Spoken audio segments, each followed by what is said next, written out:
All right. Happy early Thanksgiving to everybody. Appreciate y'all being here. Going to quickly recap Saturday's game, and then we'll get moving on to TCU. So Oklahoma State recap. Talk special teams first.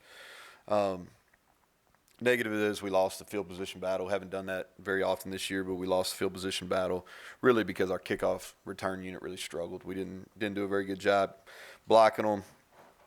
Missed several assignments on that. Credit Oklahoma State's kickoff team, but our return team did not play very well.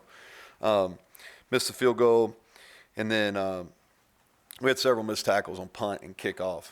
Some things we haven't done this year. Defensively, positive special teams. We had a 41.8 net punt, which is really good. Our punt rush really affected their punter. He had two poor punts, and I thought we put some pressure on the shield that affected that. And our field goal protection was much better.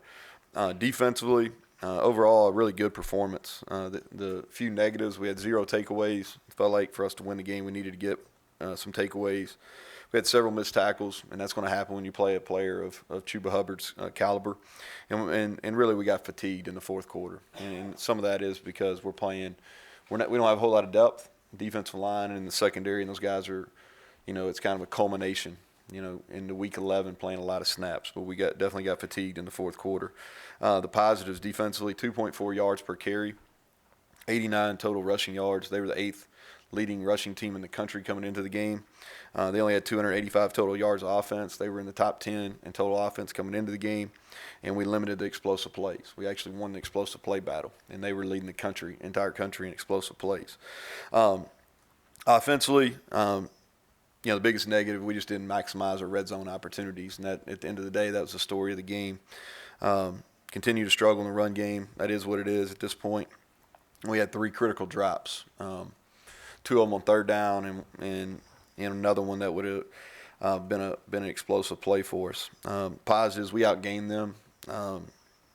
We won the explosive plays. We had 0 turnovers, and we threw the ball. Our protection, outside the last couple plays was pretty solid, and we threw the ball well and caught it outside those drops. So some key individual performers. I thought these guys played really well. I want to make note of those guys. Special teams-wise, Josh Groudon had a really good day. Talked about the net punt.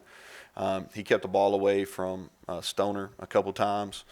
And then Rex Sunahara is played really well. You don't talk about the long snapper as much, but he's actually one of our top pro prospects we have on our team, and he's done a great job all year and did a really good job on Saturday as well.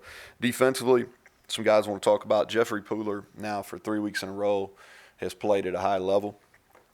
Josh Chandler played his best game since coming back from the injury midseason. KJ Martin played his best game as a Mountaineer on Saturday. Played every snap and really flew around, and you can see his improvement. Excited about him. Sean Mahone played his 4th consecutive game at a high level. Probably hadn't been talked about enough. He's played really well, and he's played probably every snap. And I think he's continued to get better, excited about his future. And then Akeem Bailey played really well. Maybe his best game I've seen him play over the last 2 years. Offensively, Colton McKivitz continues to play at a high level.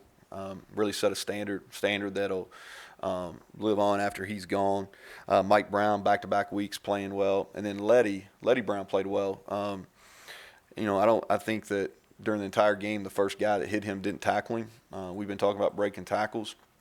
His totals don't necessarily tell that story, but he played much improved, and I think it bodes well for the future for him. But a disappointing loss, nonetheless. A game that we had chances to win. We've had a few of those now that maybe could have flipped our record, but it wasn't the case. We didn't make the plays, didn't coach well enough at the end. So, moving on to TCU, this is it's kind of one of my favorite weeks of the year. Our guys, we have a lot of guys that want to be NFL players. This is an opportunity. They get a peek of what the NFL lifestyle is. They're out of school. There's nobody else really around, so they basically it's a football week. It's a great opportunity for us to kind of spend this last week together as a 2019 team. We'll do a lot of team activities and things like that. And we're gonna be intentional about enjoying this. I think we need to finish this on a positive note. send our seniors out here on a feeling good about what they've done. And again, outside of maybe one or two, I think that they've played their best football in their senior year, and I appreciate that group. I talked about them after the game on Saturday. And then we need to. This is a great opportunity for us to have a building block moving into our off-season program as well, which is important. I've got a ton of respect for Gary Patterson and what he's done at TCU. These guys play the game the right way. Tough to play against those guys. They do a great job in all three phases. I'll kind of give a quick preview. Their kicker, Song, start with special teams. He's 21 of 22 on field goals.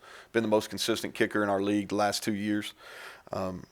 One of the top punt return units in the entire country. They do a great job.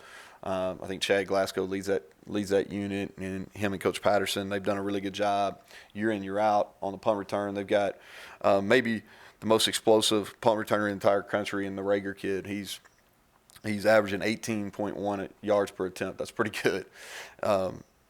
Big time ability. He's taken 2 to the house, I believe. Maybe one of those got returned or called back, but explosive guy. Both the running backs are the returners in the kickoff return game. They've done a solid job on that, multiple 35-plus yard returns on the year. And they got really good team speed, and that shows up on their kickoff and their punt teams. They've done a really good job of holding people in check on both of those teams. So quality group all the way around. And defensively, they've got a tradition of playing defense at a high level. If you look at all the defense statistics in the Big 12, they're in the top 2 in most of those. 2 of the top D tackles in the Big 12. They got the 94 and 90.